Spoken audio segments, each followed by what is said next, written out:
कहानी सिर्फ चुनाव जीतने की नहीं है, ये कहानी है उस रणनीति की जिसने हार को जीत में बदल दिया। सोचिए, 2021 में जब बंगाल चुनाव में बीजेपी को हार मिली, तब सबसे बड़ा सवाल क्या था? क्या सिर्फ रणनीति की कमी थी या सिस्टम ही कमजोर था? और यहीं से शुरू होती है असली कहानी।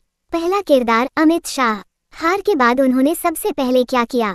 उन्होंने कारण ढूंढे और रिपोर्ट में 3 बड़ी बातें सामने आईं। पहला, कार्यकर्ताओं और जनता में डर का माहौल। दूसरा, अंदर से ही रणनीति लीक होना। तीसरा, बूथ लेवल तक संगठन की कमजोरी। अब सवाल उठता है, क्या सिर्फ ये 3 कारण हार की वजह थे या सिस्टम कहीं और भी कमजोर था?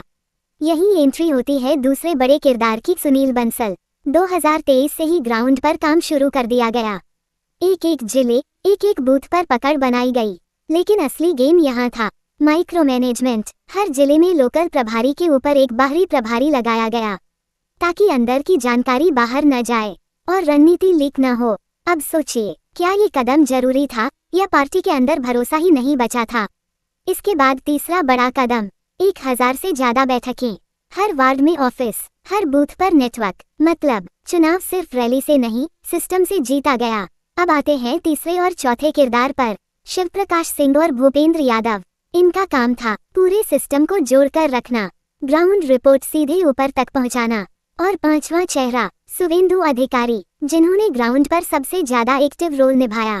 35 से ज्यादा रैलियां, सीधे जनता से कनेक्शन। लेकिन सबसे बड़ा सवाल यही है, क्या ये जीत सिर्फ रणनीति की जीत है या फिर जनता के मुद्दे भी बदले थे? क्योंकि रिपोर्ट में साफ कहा गया, डर का माहौल खत्म करना सबसे जरूरी था। तो क्या सच में डर खत्म हुआ या सिर्फ नैरेटिव बदल दिया गया? और एक और सवाल, अगर इतनी बड़ी मशीनरी लगानी पड़ी तो क्या बिना इसके जीत मुमकिन थी? सबसे जरूरी बात, ये पूरी कहानी हमें क्या सिखाती है?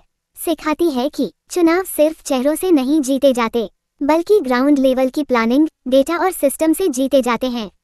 और अब आप बताइए, क्या ये जीत रणनीति की जीत है या राजनीति का नया गेम प्लान? आप क्या सोचते हैं?